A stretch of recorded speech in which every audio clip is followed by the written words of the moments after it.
Bien, continuamos el tratamiento de la ley 867. En esta segunda parte vamos a abordar un poco algunos de los elementos integrativos del Fondo de Comercio y la enunciación que contiene el artículo primero de la ley.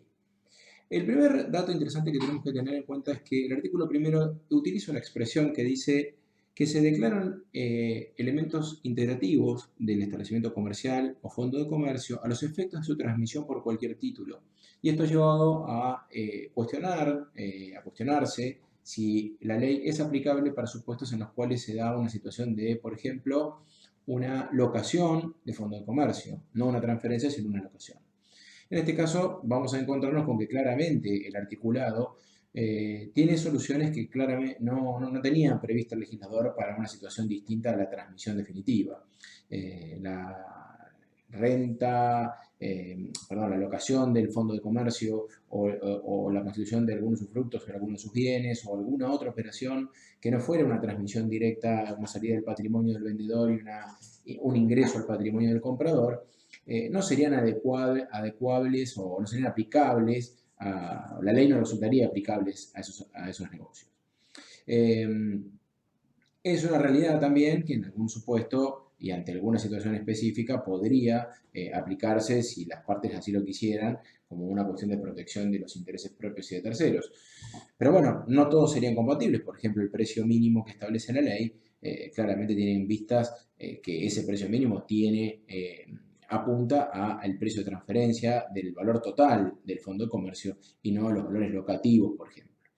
Pero bueno, más allá de eso, por cualquier título implica, me parece, una apertura a algún negocio indirecto, pero tiene claramente en el contexto de la ley la apertura hacia el título oneroso o gratuito y no tanto otros negocios u otras operaciones que puedan afectar el fondo de comercio. La doctrina, bueno, el artículo 1, decíamos, inicia la enunciación de distintos elementos que la ley declara como integrativos. Y aquí aparecen, digamos, posibles clasificaciones.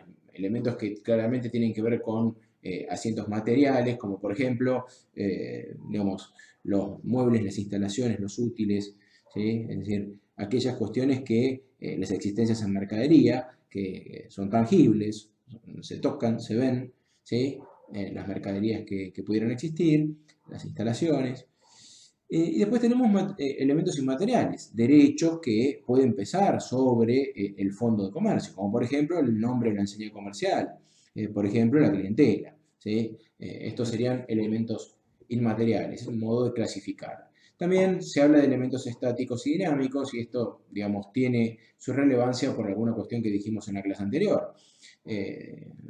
Los elementos, digamos, pueden estar o no estar en su mayoría, ¿sí? Nosotros podemos transferir un fondo de comercio y omitir en la transferencia algunos de los elementos que integran el artículo primero. Algunos, pero no todos. ¿Por qué? Porque, digamos, no va a pasar nada si yo omito, por ejemplo, cuando vendo el fondo de comercio, una balanza que quería guardar como recuerdo del negocio familiar. O un horno, o una parte de un horno, o una marquesina especial, o un cartel. Y esto no cambiaría la esencia de la transferencia. Pero sí tenemos que destacar que hay un elemento aglutinante, que es el elemento dinámico, que es el que le da valor al conjunto, que en definitiva es la clientela. Y este elemento, como dijimos anteriormente, no puede faltar. Yo no puedo transferir, o sea, no se puede entender que estoy transfiriendo un fondo de comercio si no estoy transfiriendo la clientela. Y la transferencia de clientela implica necesariamente el cese de la actividad del vendedor y el comienzo de la actividad del comprador en el mismo ámbito, en el mismo rubro y bajo esa misma identificación. Yo puedo excluir elementos, yo puedo incluir elementos que no estén dentro del artículo primero, pero esto nos lleva a pensar un poco el carácter de la enunciación y la doctrina ha entendido mayoritariamente que es una cuestión enunciativa, o sea, el carácter es enunciativo. La ley indica cuáles son los elementos que la ley va a considerar como integrativos en caso de que las partes no pacten otra cosa.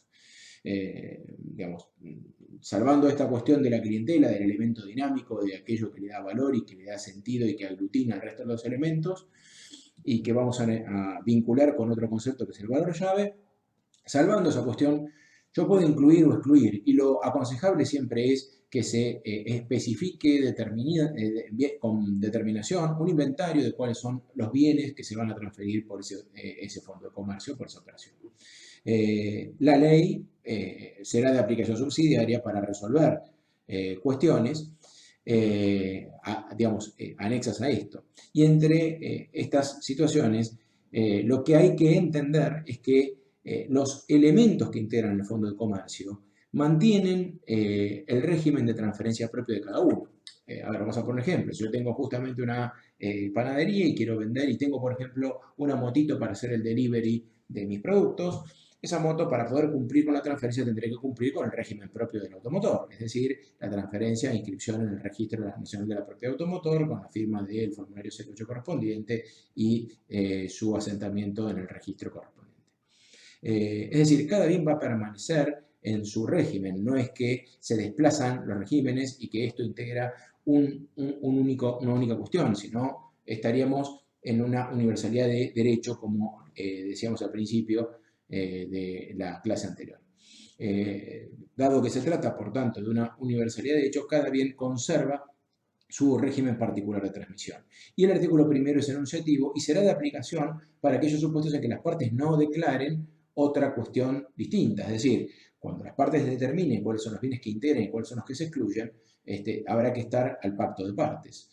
No hay una cuestión de orden público comprometido, simplemente lo que sí está aceptado por toda doctrina y jurisprudencia es que el fondo de comercio necesariamente implica la transferencia del fondo de comercio, necesariamente implica la transferencia de la clientela. Y vamos justamente a tratar de determinar, no voy a tratar todos los elementos porque algunos son bastante sencillos de identificar, en especial remito a otro video que hay sobre la teoría de los signos distintivos, en donde trato todas las cuestiones relativas a las marcas, las patentes, el nombre comercial, la enseña, etc. Sí, hay un video grabado en este canal que trata esta cuestión, que recomiendo que busquen y profundicen en ese tema. Aquellas cuestiones que no están tratadas en otra cuestión o que en otro video o que en definitiva son propias y que se ven específicamente cuando se trata de la transferencia del fondo de comercio son las que vamos a enunciar y tratar ahora. La primera, obviamente, que aparece como la más importante, que es el elemento, como dijimos, inmaterial, el elemento dinámico, el elemento aglutinante, el característico, el tipificante de una transferencia de fondo de comercio, es la clientela. Y nosotros, digamos, la definición de clientela está incorporado en el artículo primero, en la enunciación, la palabra clientela, no está definida como tal, pero, digamos, a veces uno se apresura y pretende identificar la clientela como el conjunto de personas que compran. Y en definitiva no es tanto ese conjunto de personas, porque yo no puedo vender un conjunto de personas. Claramente lo que lo que la ley trata de preservar, en definitiva, es el negocio en marcha. ¿Y esto qué significa? Ni más ni menos que se transmitan junto con los bienes materiales, junto con los bienes inmateriales, junto con los demás bienes estáticos, las características propias que permiten que el comprador continúe en el mismo negocio. Y esto es la capacidad de generar la atracción de clientes y de mantenerla, de preservarla en el tiempo. Porque si yo no estoy transmitiendo las cuestiones propias del bien, del fondo de comercio, que permiten la continuidad del negocio, en definitiva, o por algún motivo no lo estoy haciendo o lo hago parcialmente, en definitiva no estoy transmitiendo el fondo de comercio. Por esto se habla de que esta transferencia de clientela debe estar, o es sugerencia que siempre hacemos en las clases, que esté reforzada este derecho o esta transferencia de clientela con una obligación de no competencia y de no reinstalación. Es decir, que el vendedor se obligue a no reinstalarse. Imagínense un negocio de barrio donde es muy conocido y que en definitiva está transmitiendo el fondo de comercio y se reinstala a una cuadra o 2 cuadras de ese mismo comercio.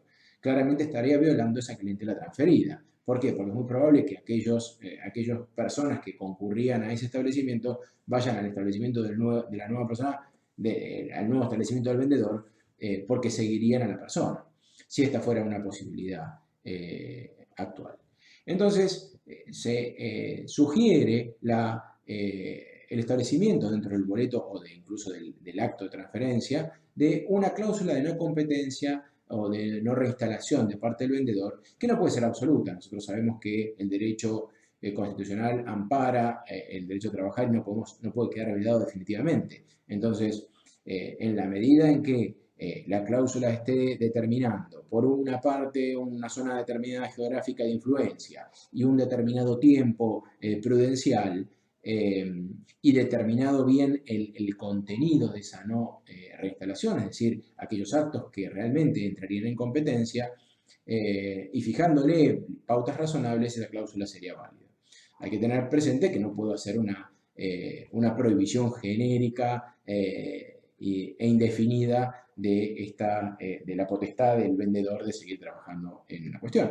Ahora, sí está claro que tendrá que respetar a aquella clientela que ha cobrado. Él vendió el fondo de comercio, por tanto, transmitió la capacidad de continuar el negocio, y cualquier acto que realice en este sentido puede ser una violación a la transferencia de la clientela. Ahora bien, es mejor reglarlo en una cláusula y aplicarle además, y reglar e incluir en esa cláusula de no restablecimiento la sanción en caso de incumplimiento, que no solamente deberá ser restablecimiento o competencia prohibida para el vendedor, sino para aquellos que estén vinculados con él, o que en el caso de que lo hiciera por interpósito personal. Asociado al concepto de clientela aparece el concepto de valor llave, bastante común. Ustedes habrán visto algún cartel alguna vez donde se habla de cambio de llave o transferencia de llave. Es un concepto complementario de la clientela. Hay una clásica definición de un autor que se llama Bertora, que dice que el valor llave es el valor actual de las superutilidades futuras más probables. Esto es, traer a valor actual cuál es la proyección del negocio. Vamos a poner unos ejemplos. En algunos casos el negocio puede tener un gran prestigio relativo a la persona del comerciante. Por ejemplo, porque tiene una receta especial, imaginemos una casa de empanadas, o porque tiene una cualidad especial, porque es muy buen mecánico, en cuyo caso obviamente es mucho más difícil transferir el valor llave. Pero sí puede haber situaciones que tienen que ver con cuestiones objetivas, como por ejemplo el kiosco que funciona al lado del colegio, el ciber, la fotocopiadora, que aunque ya están en desuso, funcionan al lado de un ministerio, o un kiosco al lado de un cine, o de alguna otra dependencia en donde haya una gran afluencia de público. Estas cuestiones obviamente hacen a la ubicación geográfica una cualidad que vendrán de la mano de otro elemento del fondo de comercio, que podría ser el derecho local. Pero la llave subjetiva muchas veces no es transmisible porque es intuito de persona. Sí lo será en ese caso la llave objetiva. También podemos tener un valor llave positivo o negativo, ¿sí? Por ejemplo, yo puedo estar con un comercio que tiene una vida útil porque sabemos que se puede extinguir, porque justamente ese kiosco está instalado frente al ministerio, sabemos que el ministerio se va a mudar, o que se va a demoler, o que es una zona que se inundó. Entonces, en cuyo caso será un valor llave negativo y se valorará el precio, y en otro caso el valor llave puede ser positivo, es decir, yo traigo a valor actual esta superutilidad futura y me podré encontrar con que la proyección del negocio es muy buena y trataré de hacerla reflejar en el precio. Más allá de que el valor llave complementa el concepto de clientela y que en definitiva no está previsto en el artículo primero de la ley 11.867, es un concepto que siempre se utiliza para la determinación del precio y la negociación de la transferencia del fondo de comercio. Otro concepto que está enunciado es el derecho al local, y lo primero que tenemos que aclarar es que el derecho local no es el inmueble. El derecho local es el derecho que tiene el comprador, en el caso que pueda así pactarse, ¿sí? Porque a veces depende de voluntades de terceros, como ahora vamos a ver. Es el derecho que tiene el comprador a permanecer el desarrollo del negocio dentro del mismo local. Esta cuestión, obviamente, que dentro de la misma ubicación geográfica. Esto, digamos, no implica que, digamos, el vendedor pueda garantizarlo, porque muchas veces se da la situación de que que el inmueble es un inmueble alquilado por el vendedor. El vendedor está vendiendo el fondo de comercio, pero la locación es un contrato que celebró el vendedor con el titular del inmueble. En cuyo caso habrá que ser muy claro, en el caso del vendedor, de qué puede garantizar y qué no, porque estos contratos de locación muchas veces tienen prohibiciones de cesión de contrato o de sublocaciones. Claramente esto será materia de negociación preliminar, es decir, no se comenzará o es aconsejable que no se comience con un proceso de transferencia a fondo de comercio si antes no se ha hablado con el dueño del local que tendría que estar pidiendo las garantías del caso para ver si el adquirente del fondo de comercio puede ser a su vez locatario del inmueble y se acepta esta sustitución del locatario. No tenemos que confundir el derecho local tampoco con la locación del fondo de comercio. Yo puedo, en lugar de vender el fondo de comercio, alquilarlo, pero esto es una actividad totalmente distinta. Es lo que hablábamos cuando hablamos de la transferencia por cualquier título. Bueno, hablamos del derecho local, es un concepto especial. Es que si, digamos, no, las partes no han previsto nada especial, el artículo primero está dando la pauta de que el comprador tendría el derecho a exigir que se cumpla con el derecho local, es decir, que él pueda seguir funcionando dentro del mismo ámbito geográfico que el vendedor. Obviamente que esto será materia de previsión contractual y que ningún vendedor se va a obligar o no debería obligarse a una obligación de resultado si antes no media el consentimiento del titular del inmueble. Esto es lógico. ¿Qué ocurre con el personal, con las personas que tienen contrato de trabajo con el vendedor? Bueno, aquí lo que resulta de aplicación es la ley de contrato de trabajo, el artículo 225 específicamente arregla esta cuestión, y en el caso en que el comprador del fondo de comercio quisiera, y esto es una palabra importante porque no está obligado a continuar, pero si quisiera continuar en la relación laboral con ese empleado, lo que tendrá que hacer por ley de contrato de trabajo es respetar la antigüedad, darle continuidad al trabajo, no podrá perjudicarlo en defecto o en contra de los derechos del trabajador, no podrá bajar el sueldo, ¿sí? No podrá digamos, reducir su remuneración, tendrá que ser la misma o superior, o bien tendrá que pactar una función distinta, pero esto tendría que pasar por una homologación del ministerio para evitar contingencias. El comprador de fondo de comercio no tiene la obligación de continuar las relaciones laborales y es más, este suele ser un foco de conflicto. ¿Por qué? Porque si las personas que eran empleados del vendedor continúan asistiendo al establecimiento mientras se negocia la transferencia y queda alguna duda sobre en qué momento ingresó el adquirente de fondo de comercio, esto puede tener un problema laboral al comprador. Por la presunción de que continuó, de que ejerció esta presunción, esta circunstancia que prevé el 225. Con lo cual, es un tema de cuidado, es de otra materia, pero tengamos presente que no está incluido obligatoriamente, debe ser pactado especialmente y en el caso que no quiere excluírselo, lo ideal sería que el comprador exija del vendedor algunas certezas sobre la vinculación contractual, es decir, sobre la finalización de la relación o la continuidad en otro comercio totalmente distinto a este que fue transferido. Por último, digamos, tenemos que aclarar, y esto es bueno porque lo veo por la experiencia docente, que muchas veces se generan estas dudas, que los créditos y las deudas no están incluidos en el fondo de comercio. Yo puedo pactar la cesión de un crédito o una deuda, pero nosotros sabemos que los contratos tienen efectos relativos entre las partes y solamente pueden beneficiar o perjudicar a terceros en aquella medida en que estos terceros la acepten. Los créditos y las deudas fueron generadas con el vendedor del fondo de comercio, los proveedores del fondo de comercio, todos los que podrán generar su oposición y los que de alguna manera tienen derecho a que se les respete digamos, el patrimonio como garantía común, tendrán los elementos de la ley, justamente por eso está el mecanismo de publicación, registración, oposición, precio mínimo. Pero esos créditos y deudas no se transmiten sin más al comprador. Sí podrá pactarse, y en ese caso obviamente que una cesión de un crédito, una cesión de una deuda, una cesión de un contrato o de una posición contractual, como ahora está regulado en el Código Civil y Comercial, requerirán obviamente la notificación al acreedor o deudor cedido según el caso. Por último, también es cierto que podría darse la situación de la venta de un inmueble. Bueno, esto es totalmente ajeno al fondo de comercio. La venta de un inmueble debe hacerse conforme los parámetros establecidos en el Código Civil para la transmisión de derechos reales sobre inmuebles. Título suficiente, modo suficiente, inscripción registral. Es decir, la celebración de una escritura o de un título suficiente de acuerdo a la ley, la tradición del inmueble y la inscripción en el registro de la propiedad inmueble. Este caso obviamente no está incluido en el Fondo de Comercio. Bueno, de esta manera hemos dado tratamiento a la mayoría de los elementos integrativos del Fondo de Comercio y damos por concluido esta segunda clase sobre la Ley 11.867.